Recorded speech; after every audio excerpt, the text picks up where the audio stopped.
Hello students, हमारा आज का टॉपिक है लीवरेज। लीवरेज क्या होता है और ऑपरेटिंग लीवरेज और फाइनेंशियल लीवरेज और कंबाइंड लीवरेज, तीनों लीवरेज हम इसके अंदर डिस्कस करेंगे। तो सबसे पहला हमारा आता है introduction and meaning of leverage. Leverage is a business term that refers to borrowing, यानी कि लीवरेज का मतलब है borrowing. If a business is leverage it means that the business has borrowed money to finance the purchase of assets. मतलब अगर business leveraged है, इसका meaning है बिजनेसमैन ने कहीं ना कहीं से मनी बोरो की है, किस लिए? अपनी एसेट को परचेज करने के लिए। The other way to purchase assets is through use of owner funds or equity. और दूसरा तरीका है, अगर वो लीवरेज नहीं करेगा, बोरो नहीं करता, तो फिर उसे इक्विटी फंड या ओनर फंड से अपनी एसेट परचेज करनी पड़ेगी। इस सिचुएशन में लीवरेज नहीं होगी। Originally the word leverage is come from physics. In physics the word leverage refers to weight, यानी लीवरेज जो वर्ड है वो फिजिक्स से आया है और फिजिक्स में लीवरेज को वेट बोलते थे।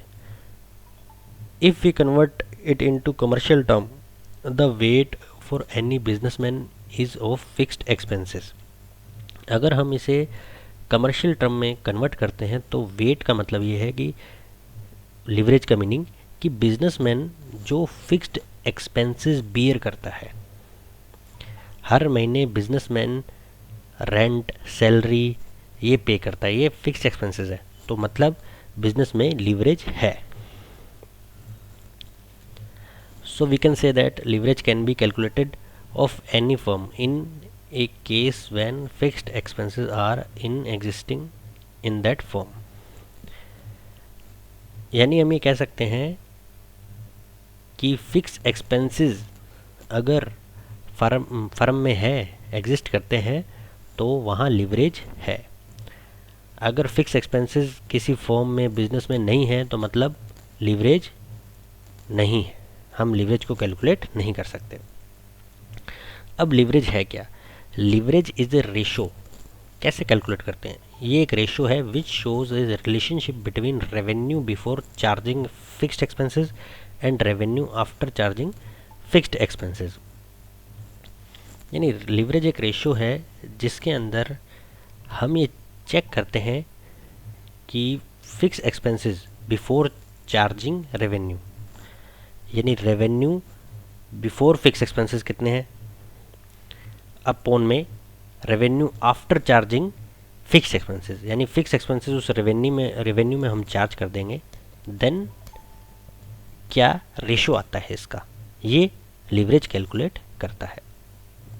सो we can say that leverage may be calculated in case of existence of fixed expenses in the firm। तो हम ये कह सकते हैं कि अगर फिक्स एक्सपेंसेस फर्म में है तभी हम लीवरेज कैलकुलेट करेंगे। अगर फिक्स एक्सपेंसेस नहीं है तो दोनों ऊपर इक्वल ही आएगा, दोनों का हम डिवाइड करेंगे तो एक ही आंसर आएगा। If there are no any fix expenses then we can not calculate leverage.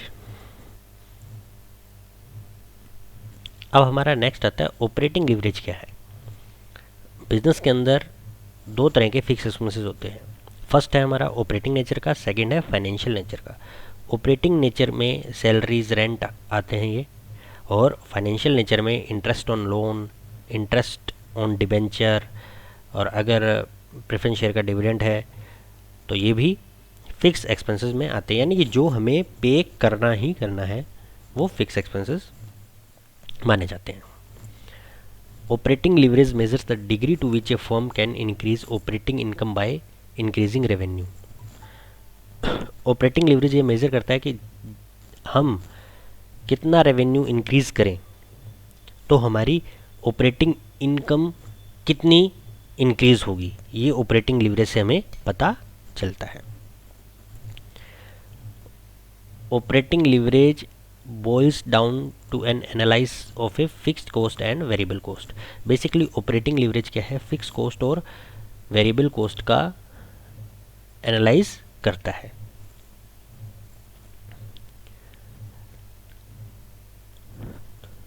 Operating leverage increases as the ratio of fixed cost to variable cost increases. Fix cost से वेरिएबल कोस्ट का ratio increase होगा तो operating leverage भी increase होगा. जिस company के अंदर ये रेशियो ज़्यादा होगा, fix cost to variable cost, तो वहाँ पे अगर सेल्स के अंदर थोड़ा सा भी हम चेंज कर देंगे तो ऑपरेटिंग प्रॉफिट में उससे दुगुना या 1.5 गुना चेंजेस होगा. जैसे 10% अगर सेल्स में हम चेंज कर देते हैं, देन जो ऑपरेटिंग प्रॉफिट है हमारा 15%, 20% या 25% भी चेंज हो सकता है. ये डिपेंड करता है ऑपरेटिंग लीवरेज के ऊपर.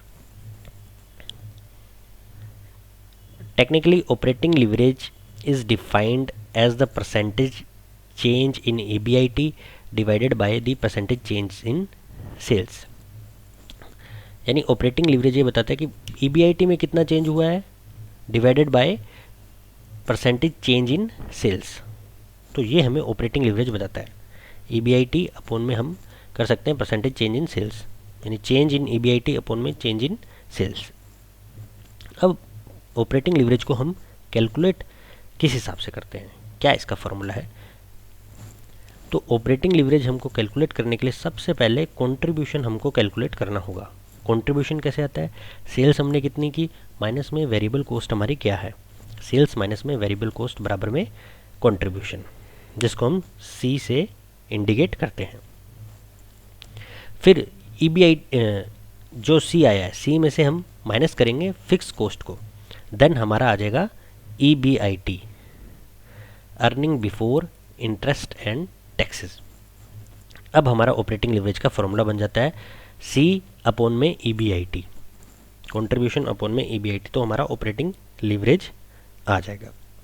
फिर हमारा आता है degree of operating leverage. Degree of operating leverage के अंदर क्या रहता है कि 2 पीरियड दिए होंगे अलग अलग, या सेल्स के लेवल्स दिए होंगे. जैसे एक 4000 यूनिट के अंदर सेल्स दे रखी है कितनी है और प्रॉफिट कितना हो रहा है. एक 5000 के अंदर या 6000 के अंदर हमको सेल्स दे रखी है और कितना हमें प्रॉफिट हो रहा है. तो इन दोनों के अंदर चेंजेस कितना हो रहा है, तो ये हमें डिग्री ऑफ ऑपरेटिंग लीवरेज से पता चल रहा है. चेंजेस इन प्रॉफिट अपॉन में चेंजेस इन सेल्स, या फिर changes in EBIT, percentage change in EBIT upon में परसेंटेज चेंज इन सेल्स. तो ये डिग्री ऑफ ऑपरेटिंग लीवरेज तभी निकलेगा जब हमें 2 लेवल अलग अलग दिए होंगे. और अगर क्वेश्चन में डिफरेंट लेवल्स नहीं दिए होंगे तो हम सिंपल हमारा जो पुराना फॉर्मूला है कंट्रीब्यूशन अपॉन में EBIT से ऑपरेटिंग लीवरेज कैलकुलेट करेंगे. तो ये हमारा लीवरेज और ऑपरेटिंग लीवरेज है. नेक्स्ट वीडियो में हम ऑपरेटिंग लीवरेज के क्वेश्चंस करेंगे.